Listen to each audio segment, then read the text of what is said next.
Chers amis, soyez les bienvenus au Club 700 qui est ouvert uniquement pour vous.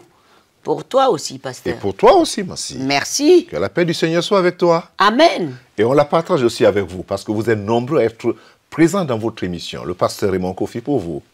Et je suis Massi Domingo pour vous dire qu'il est bon de servir le Seigneur. Et toujours fidèle. Oui. Nous allons commencer par le témoignage qui est vraiment intéressant de Rick, qui lui était électricien et faisait des réparations sur le toit et est tombé accidentellement sur la tête. Pour tous, il est mort. Mais pour Dieu, c'était une autre histoire.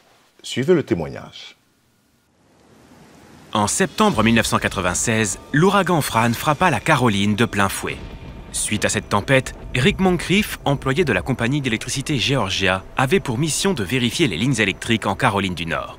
Alors qu'il était sur un toit à essayer de dégager un câble coincé sous un arbre, celui-ci se cassa net. Rick tomba en arrière et atterrit tête la première sur le béton d'une allée de garage. Il fut héliporté jusqu'à un centre médical, tandis qu'on demandait à sa femme de se préparer pour ses funérailles. J'ai eu très peur. Je me suis fait beaucoup de soucis. Je m'imaginais tous les scénarios possibles. Comment vais-je élever 3 filles toutes seules? Je suis trop jeune pour être veuve. Toutes ces pensées me traversaient la tête à toute vitesse. Rick avait plusieurs côtes cassées et une hémorragie cérébrale. 10 minutes après son arrivée à l'hôpital, il entra dans le coma. Il était branché à un respirateur et toutes sortes de machines. Quand je l'ai vu, j'ai ressenti un choc. Je n'arrivais pas à croire que c'était lui allongé là. Les médecins disaient que c'était un jeu de patience. Ils n'en savaient pas plus. Je crois dans la prière et je savais que Jésus guérit. Mais à ce moment-là, en moi-même, je n'avais pas la force de prier. Heureusement, il y avait des chrétiens et des amis qui priaient pour moi et pour Rick, afin que nous puissions tenir bon et que nous parvenions à traverser cette épreuve. Les prières continuèrent. Au 5e jour, Rick ne répondait toujours pas. Du moins, c'est ce qu'il semblait. J'ai été emmené devant le trône de Dieu. C'était plus réel que vous devant moi en ce moment. Tellement réel. Tout était blanc. Plus blanc que blanc. J'étais allongé, sur mon ventre, sur mon visage, devant le Seigneur, et je voyais ses pieds. Ils étaient en bronze, polis. Je ne voyais pas son visage, mais il m'a demandé « Que veux-tu » J'entendais des versets bibliques. Quel rapport vas-tu croire? Croiras-tu le rapport du Seigneur ou croiras-tu le rapport des médecins? J'ai dit « Je veux vivre et déclarer la parole du Seigneur. » Alors, il s'est levé et a frappé dans ses mains en disant « C'en est assez ». Et je suis immédiatement sorti du coma. Son médecin avait dit qu'il ne serait plus jamais le même. Rick et Donna connaissaient une autre vérité. Elle a dit « Vous êtes la personne la plus chanceuse au monde d'avoir pu sortir de ce coma. Vous allez vous remettre de votre chute petit à petit, mais ça prendra au minimum 60 mois, 5 ans, avant de retrouver 40% de vos facultés. » Sur quoi je lui ai dit « Non, madame. Sauf votre respect, cela ne va pas prendre aussi longtemps. Le Seigneur va agir rapidement. » Durant sa réhabilitation, Rick a lu les psaumes de la Bible. Avec Donna, ils se joignirent à leurs amis et à leur famille dans la prière. Je croyais en ma guérison. Mes amis aussi croyaient en ma guérison. Nous avions foi que par ces meurtrissures, la guérison serait là très vite. Sa santé s'améliorait chaque jour.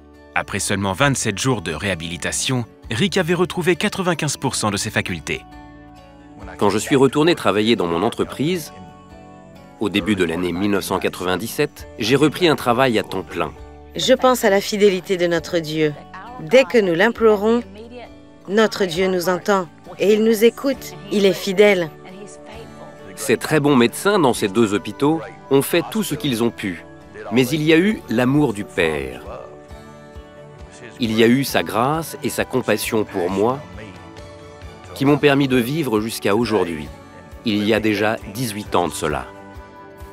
Plus tard, Rick prit sa retraite et devint pasteur. Il chérit chaque moment qu'il passe avec son épouse et sa famille. Il ne laisse pas passer une journée sans remercier Dieu pour sa guérison miraculeuse. Chaque jour est une journée merveilleuse. Chaque jour, il y a tant de choses pour lesquelles je suis reconnaissant. Je suis reconnaissant de me sentir mieux aujourd'hui qu'hier. Je suis reconnaissant de pouvoir me tenir debout. Je suis reconnaissant parce que je n'ai pas eu de violents maux de tête ce matin. Je suis reconnaissant de pouvoir respirer seul sans l'aide d'une machine. Je suis reconnaissant tout simplement. Dans cette histoire, on voit la persévérance de la famille de Rick. Et on voit la confiance en un Dieu puissant. Et on a vu le miracle. Et il n'y a rien de nouveau sous le soleil parce que Paul a vécu cela. À un moment donné, Paul était en train de prêcher quelque part. Il y avait un jeune homme qui s'est endormi, assez élevé, près d'une fenêtre, et il est tombé. Et la Bible dit qu'il était tombé pratiquement mort. Mais Paul a continué le ministère, confiant en un Dieu puissant, Jésus-Christ, qui pouvait ressusciter cet homme. Et cela s'est passé. Rick est revenu de la mort à la vie. Les parents, son épouse, toute l'Église ont compté sur Dieu avec une confiance totale sans faire attention au rapport des médecins. Les médecins soignent, mais c'est Dieu qui guérit. Et Rick aujourd'hui, totalement guéri. Rien n'est impossible à Dieu. Tout est possible à celui qui croit. Tu as regardé Rick, tu te demandes qu'est-ce qui peut m'arriver à moi aussi. Tout est possible. Prends cette parole aujourd'hui. Tout est possible à celui qui croit. Est-ce que tu crois que Jésus-Christ peut? Eh bien, il peut faire revenir à la vie tout ce qui est mort dans ta vie, quelle que soit la situation, parce qu'il est Dieu et il est puissant et il est fidèle et il est réel. Tu n'as qu'à faire appel à lui. Si tu ne l'invoques pas, il ne se passera rien. Si tu ne crois pas en lui, il ne se passera rien. Mais quand tu invoques ce nom puissant au-dessus de tout nom, tu verras le résultat. Il s'appelle Jésus-Christ, le Seigneur des Seigneurs, Dieu vivant et puissant. Tout à fait, Massi. C'est vraiment édifiant. Vous savez, nous allons maintenant retrouver notre série sur Israël, mais ne nous quittez pas. À tout de suite.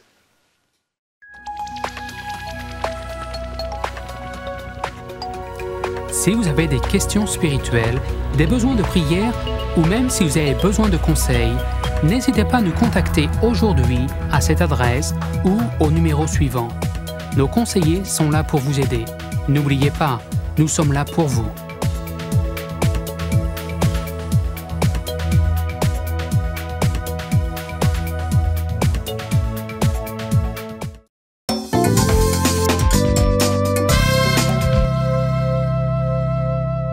Bienvenue de nouveau au Club 700. Prêt pour la série Israël? Aujourd'hui, la fête du Purim ou tabernacle. Regardez. Vous savez, les amis, c'est la fidélité de Dieu qui nous garde. Et aussi le privilège d'avoir toujours avec nous le pasteur Luc Henriste, qui est passionné, qui a cet intérêt particulier pour le peuple d'Israël, la terre d'Israël et Israël en question.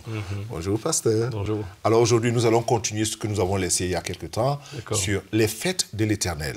Nous avons parlé de la Pâque, nous avons parlé de la fête du tabernacle, la Pentecôte, et il y a une fête qu'on ne parle pas toujours, le Purim. Oui.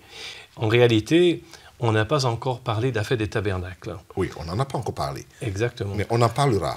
Là, oui. Alors, les trois qui sont là, je veux parler de la fête des tabernacles, vous en parlerez. C'est ça. Le Purim, que beaucoup, une grande partie, personne, ils n'ont aucune idée de ce que ça veut dire. Exactement. Et puis la Pentecôte. Donc, en réalité, la fête de Purim, c'est la fête dont il est parlé dans le livre d'Esther, dans la Bible. Alors, on voit qu'Esther était une femme courageuse, parce qu'à un moment donné, elle a été courageuse pour aller se présenter directement au roi. On est à peu près à 500 avant Jésus-Christ. Et donc, les Juifs sont là, dans cette ville de Suse, et puis tout à coup, on leur annonce qu'ils vont être exterminés. Donc déjà, à l'époque, 500 ans avant Jésus-Christ, on parle d'exterminer le peuple juif. C'est très intéressant. Et cette reine Esther, qui avait été choisie donc à la cour du roi, étant juive elle-même, son oncle Mardoché va lui dire « Il faut que tu parles au roi pour que cet édit soit annulé, pour que nous soyons sauvés. » Elle a eu le courage de se rendre auprès du roi et c'est ainsi que le peuple juif a été sauvé à cette époque. Alors j'ai apporté avec moi un tableau ici que vous pouvez voir qui représente en réalité une époque où les Juifs n'avaient pas le droit de dessiner, de faire des dessins ou de peindre. Alors qu'est-ce qu'ils faisaient? Ils faisaient donc des écritures, notamment ici, c'est tout le livre d'Esther en hébreu, qui en devient un rouleau, un parchemin, avec une couronne au milieu, qui illustre bien donc la royauté d'Esther, la reine Esther. C'est très intéressant. Et qui nous rappelle donc non seulement cette époque où les Juifs n'avaient pas le droit de faire des tableaux, des dessins, donc ils utilisaient les lettres hébraïques pour en faire finalement quand même un dessin.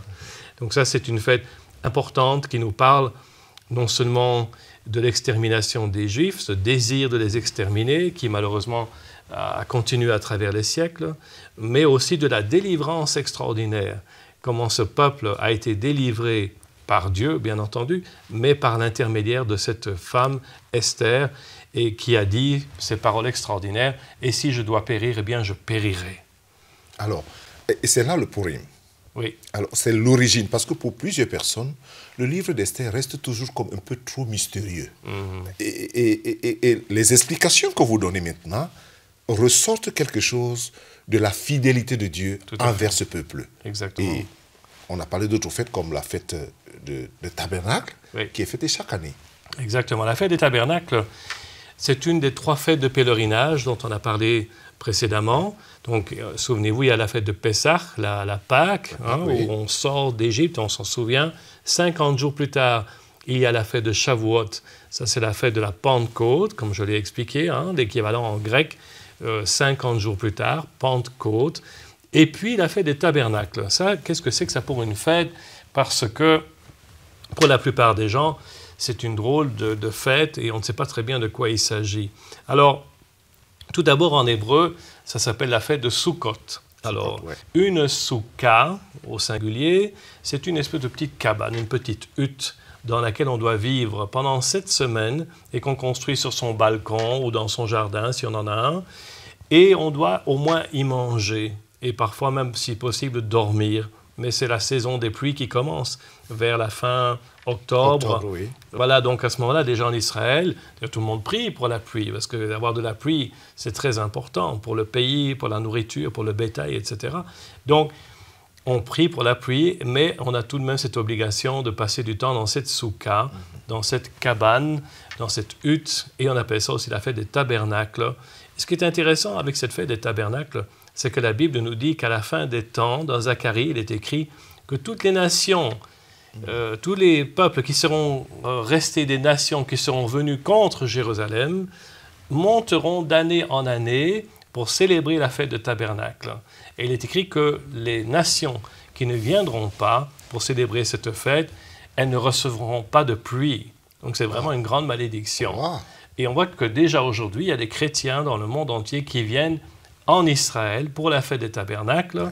Et il y en avait 7000 à peu près cette année qui se sont rendus en Israël pour louer le Seigneur et pour déjà entrer dans cette fête prophétique. Selon certains juifs messianiques, c'est au moment de la fête des tabernacles que Jésus reviendra. Pourquoi?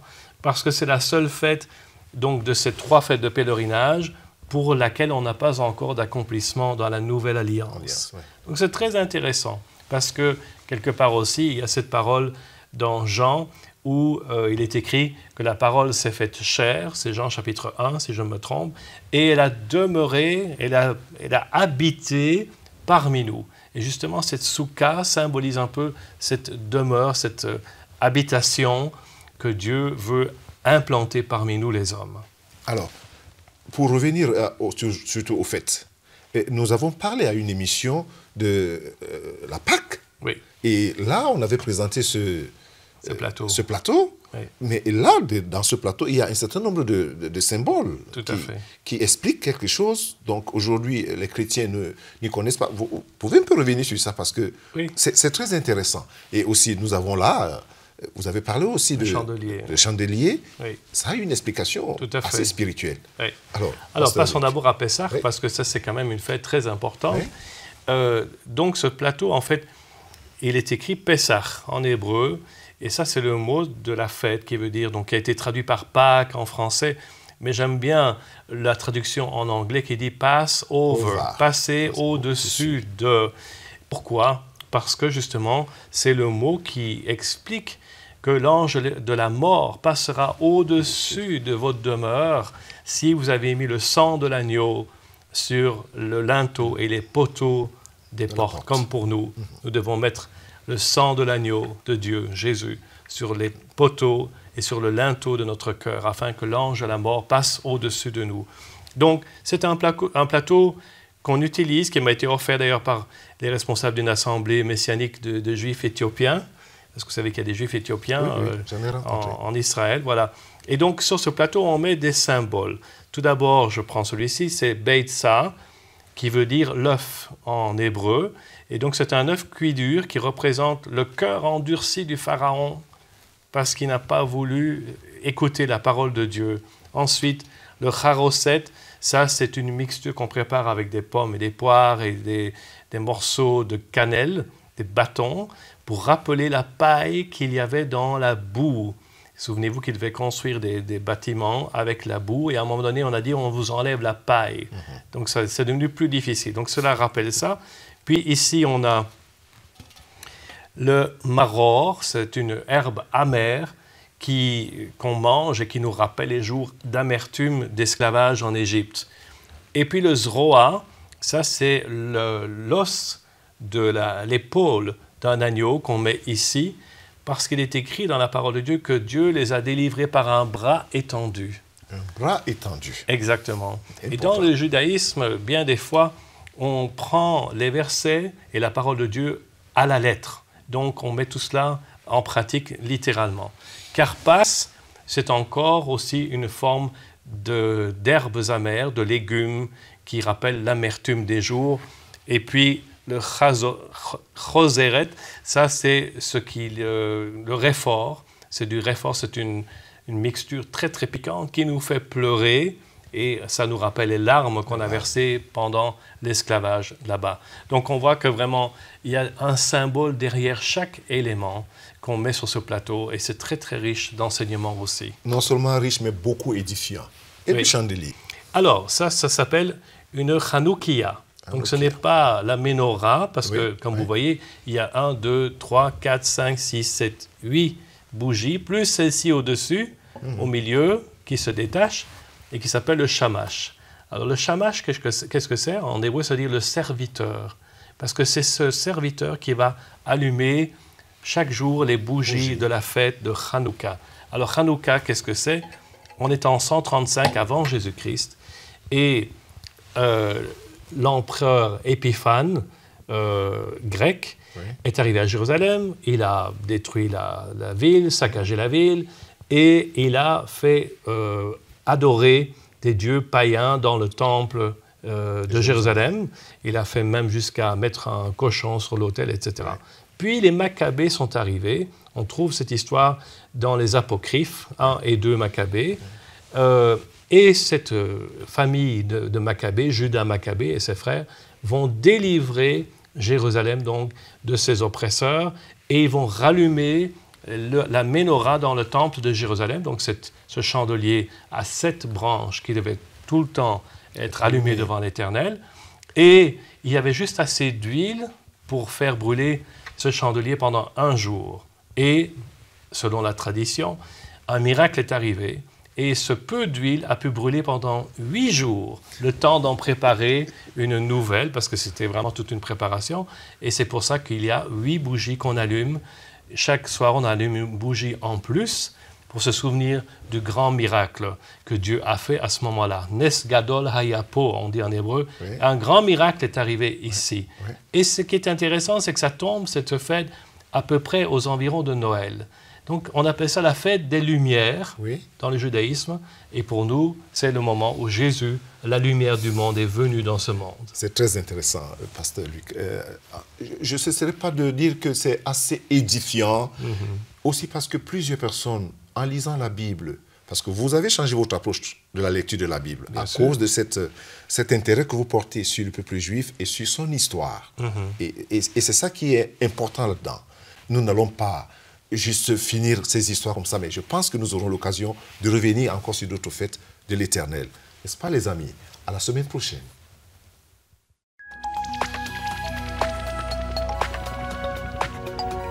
Si vous avez des questions spirituelles, des besoins de prière ou même si vous avez besoin de conseils, n'hésitez pas à nous contacter aujourd'hui à cette adresse ou au numéro suivant. Nos conseillers sont là pour vous aider. N'oubliez pas, nous sommes là pour vous.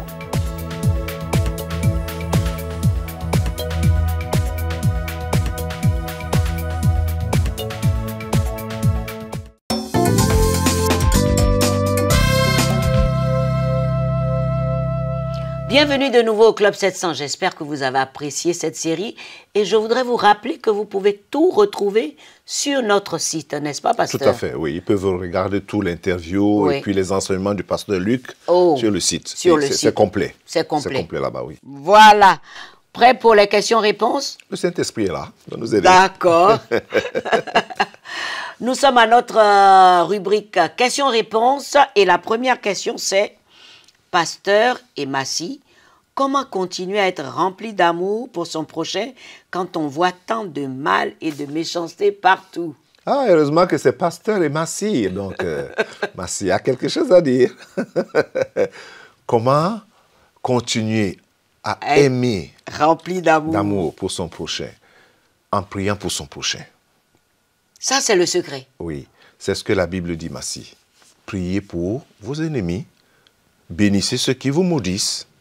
La seule façon de conserver l'amour pour celui-là qui te veut du mal ou qui te fait du mal, c'est de prier pour la personne.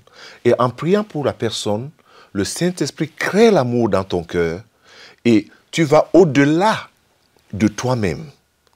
Parce que la parole de Dieu et la prière t'amènent au-delà de tes capacités d'aimer. Parce que nous n'avons même pas de capacité en nous-mêmes pour aimer notre prochain. Nous tirons cet amour de Dieu, de la croix. Ah, j'aime ça. Ça, c'est très important. Donc, essayer d'aimer quelqu'un en faisant ses propres efforts, c'est pas possible. C'est pas possible. Il faut compter sur le Seigneur. Il faut prier pour la personne. Et la prière unit les cœurs. En priant pour la personne, ton cœur et son cœur se rencontrent quelque part. Grande révélation. Merci, pasteur. Deuxième question. Comment garder la foi, l'espérance, toujours dans cet environnement incertain? Oui, en regardant sur la croix, Massy. La réponse, c'est la croix.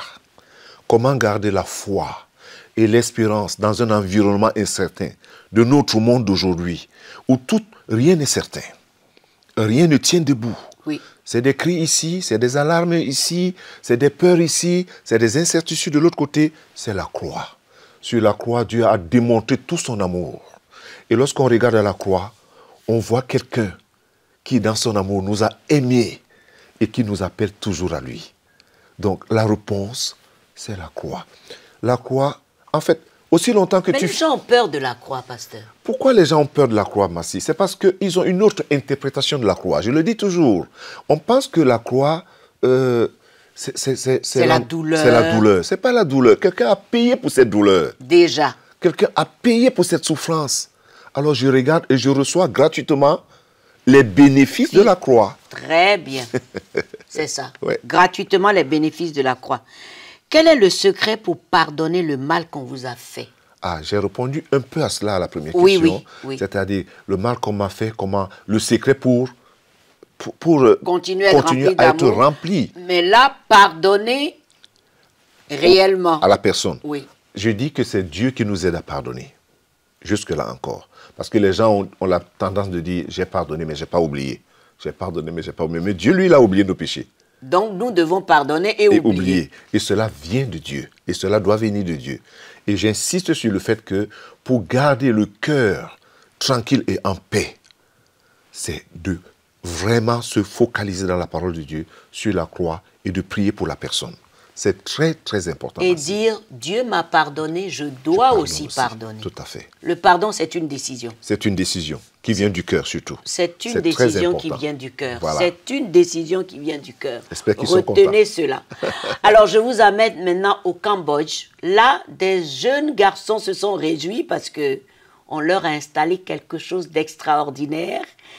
Et à cause de cela, ils ont de la lumière. Regardez. Yuhan et Makara sont de grands amis.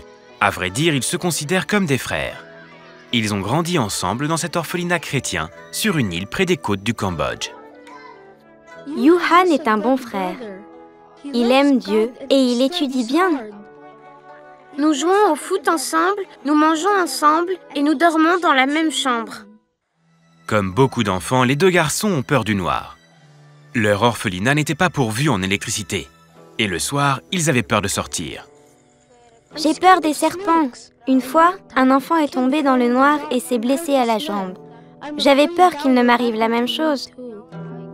Yuhan, Makara et leurs amis prièrent pour que leur orphelinat puisse avoir l'électricité. Nous avons prié pour avoir de l'électricité pour des ventilateurs parce qu'il fait très chaud dans nos chambres. Orphans Promise de CBN installa des panneaux solaires dans leur orphelinat. À présent, ils ont des ventilateurs et de la lumière. Yuhan, Makara et la centaine d'enfants de l'orphelinat peuvent faire leurs devoirs ou participer à des études bibliques le soir. Ils peuvent aussi regarder Superbook. Superbook nous aide à aimer Dieu encore plus. Je suis si heureux qu'on ait l'électricité. Je n'ai plus peur du noir maintenant. Merci CBN de nous avoir donné de la lumière. Alors, tu vois comment ils sont contents? C'est les nouvelles technologies, hein? Ah oui, énergie solaire. Ah, c'est comme ça qu'on appelle. Bien sûr, cher pasteur. Je dois aussi être moderne, moi. mais tu vois, les enfants n'ont plus peur dans le noir. Ils ont l'électricité, ils peuvent lire, ils peuvent travailler, ils peuvent jouer. Ils n'ont plus peur de sortir dans le noir. Ça, c'est formidable. Mais Massi, qui aime l'obscurité d'abord? Personne. Non, tout le monde aime la lumière. Oui, oui. C'est pour cela, quand on regarde ça, on dit « Ah, je peux aussi participer. » Oui, parce que à donner un sourire à quelqu'un. Technologie impeccable, Oui. ça coûte au départ, mais après, c'est une bonne chose. C'est aussi un appel à encourager tous ceux-là qui regardent ces émissions, qui peuvent participer. Aujourd'hui, il y a tellement de moyens de contribuer, je veux dire. Oui. Il y a ceux qui ont des nouvelles technologies qui peuvent le faire par Internet, voilà. aller sur notre site. Voilà. Il y a d'autres qui peuvent aller au bureau du au Club 700 bureau régional et donner de chaque pays. ce don-là. Ça va donner. être encourageant. Voilà. Vraiment encourageant. Vraiment encourageant. Et nous le supplions, hein, nous les supplions de le faire. Je voudrais aussi dire merci à ceux qui ont déjà donné. Parce que depuis quelques mois, on a vraiment des donateurs et vraiment merci. Merci Seigneur. Merci. L'émission est terminée. Dieu est bon. Retrouvez-nous sur nos sites. Allez à notre adresse. Écrivez-nous. Nous vous aimons. Dieu est bon. Merci, pasteur. Merci toi aussi. Au revoir.